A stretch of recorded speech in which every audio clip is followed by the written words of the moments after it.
Justice Yashwant Verma के घर में लगी आग से जुड़ा एक वीडियो सामने आया जहां भारी मात्रा में कैश मिला था। दिल्ली पुलिस कमिश्नर की ओर से शनिवार को यह वीडियो शेयर किया गया था।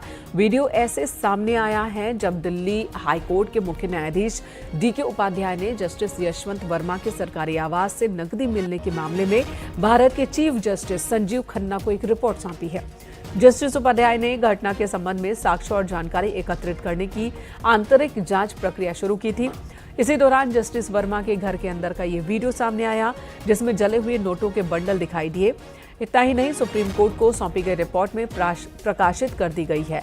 दिल्ली हाई कोर्ट के चीफ जस्टिस की रिपोर्ट में गहरी जांच की सिफारिश की गई है और मामले से जुड़े दस्तावेज भी वेबसाइट पर डाले गए हैं।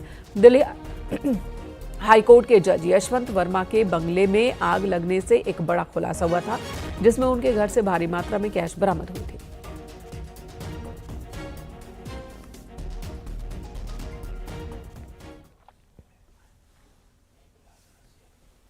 इस मामले से जुड़ी एक और बड़ी खबर, दिल्ली हाईकोर्ट के जज यशवंत वर्मा पर लगे आरोपों की जांच के लिए सीजीआई ने 3 जजों की एक समिति बनाई है जिसमें पंजाब हरियाणा उच्च न्यायालय के मुख्य न्यायाधीश, जस्टिस हिमाचल प्रदेश उच्च न्यायालय के मुख्य न्यायाधीश और कर्नाटक हाईकोर्ट के न्यायाधीश शामिल हैं।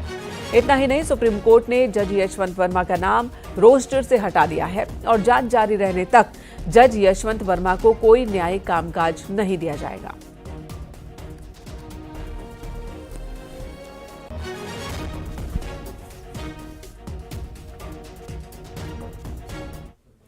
वहीं इस मामले में जस्टिस यशवंत वर्मा का भी बयान सामने आया। उन्होंने खुद पर लगे आरोपों को खारिज किया है और इसे अपने खिलाफ साजिश बताया।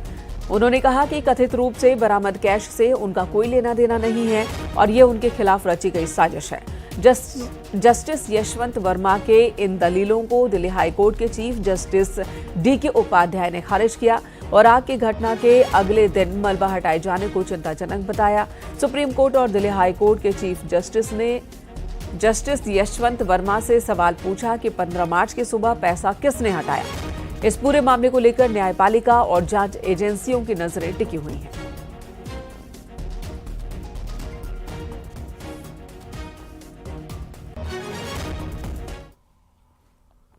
तो करप्शन के आरोपों में घिरे दिल्ली हाईकोर्ट के जस्टिस यशवंत वर्मा की मुश्किलें बढ़ती जा रही हैं।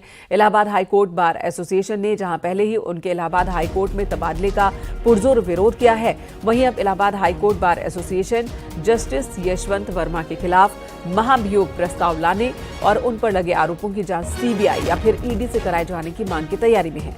इसके लिए बार एसोसिएशन ने सोमवार यानी कि 24 मार्च को लाइब्रेरी हॉल में जनरल बॉडी मीटिंग बुलाई है। आर्टिकल 124 संविधान में दी हुई है, उसके नियम कानून बने हुए हैं। मोटा मोटा ये है कि प्रूव्ड मिसकंडक्ट के बेसिस पर एक प्रपोजल आता है, लोकसभा में उस पर एड्रेस होता है, supported by at least 50% of the total members and 3/4 of the present and voting. Thereafter ये एड्रेस होने के बाद ये वहां से पास होकर फिर जाता है प्रेसिडेंट के पास, प्रेसिडेंट उसे रिमूवल का ऑर्डर पास करता है। सर, आप तो सीनियर एडवोकेट हैं, कानून को बारीकी से समझते हैं। जो ये ताजा मामला जस्टिस यशवंत वर्मा का है, क्या इसमें अभी तक मिसकंडक्ट प्रूव हुआ है? क्योंकि अभी ये इन्वेस्टिगेशन जो है इन प्रोसेस है। नहीं, प्रूव नहीं हुआ है, प्रूव नहीं। तो ऐसे में क्या महाभियोग इनके खिलाफ लाया जा सकता है? प्रूव होने के बाद लाना ही उचित होता है, लेकिन पब्लिक जो फेथ गिरा है, इसके लिए हमारी डिमांड ये है कि first this matter should be given to CBI या ईडी जो इसको इन्वेस्टिगेट करे, and on that material if it is proved then महाभियोग होना चाहिए। महाभियोग होना चाहिए। तो मंडे को जो आपकी बैठक होगी उसमें सीबीआई जांच की बात हम कर रहे हैं। सीबीआई जांच की बात करें, महाभियोग की भी मांग करेंगे। बिल्कुल, दोनों कनेक्टेड है आपस में।